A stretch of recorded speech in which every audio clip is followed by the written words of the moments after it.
to see if it would help her take off a couple of pounds. But after 3 days, she said, "Oh, I felt like I was going to die." And she's not given to metaphors. She doesn't talk that way easily. So when she says she felt like she was going to die, she actually thought she might.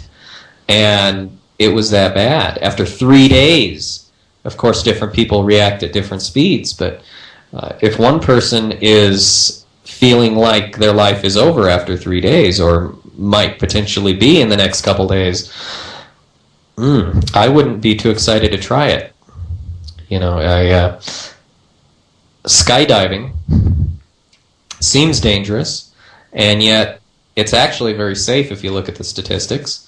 And yes, this does have something to do with high-protein diets, so bear with me.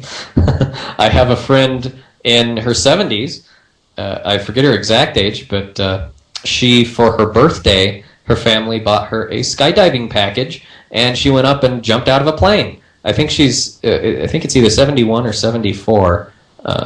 Forgive me for forgetting that if you're listening, but and she jumped out of a plane in her 70s. I have another friend who ran a full marathon, 26.2 miles, if I'm remembering correctly, for his 70th birthday. It wasn't on his birthday, but he did it kind of to celebrate his 70th birthday.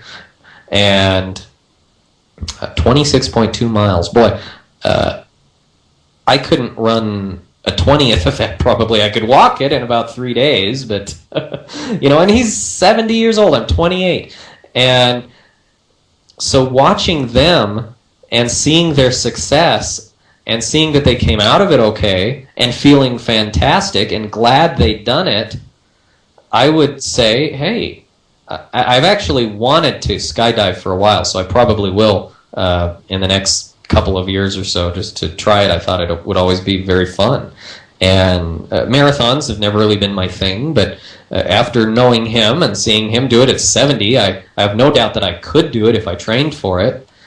But if they had come out of those experiences saying, "Oh, it was awful. I thought it was going to kill me. I mean, I was writing out my will saying goodbye to my loved ones, and I didn't think I was going to make it. And, oh, it was the most horrible experience of my life." If they had said that, no way would I try either one of those things. They didn't. They loved it. But just as an example, you know, when someone says to me, "Boy, I tried this diet, and, you know, my heart was going funny, and I had no energy, and I was really getting scared," and, you know, you've got to be pretty brainwashed to try something after someone tells you an experience like that.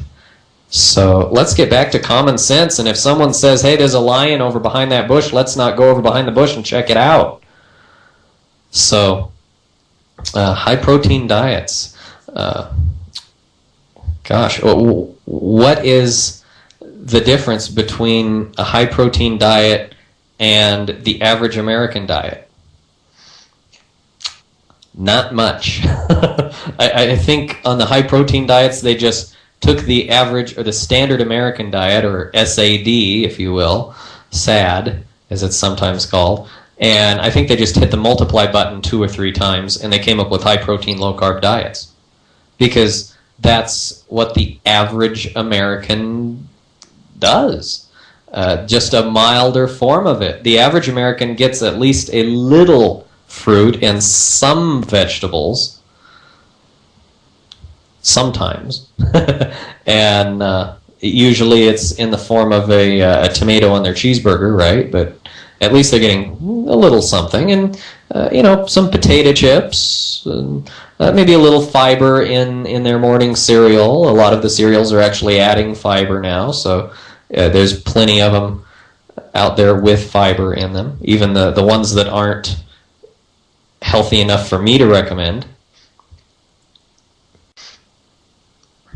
So people are getting at least some fiber, but on a high-protein diet, your fiber drops down to almost zero, not quite, but almost zero. You're taking in virtually no carbohydrates, so no fuel, so your energy level just plummets, and you start burning up protein as fuel, which your body hates to do, but it'll do if it's starving to death. And My gosh. Here's a list of what the average American is like.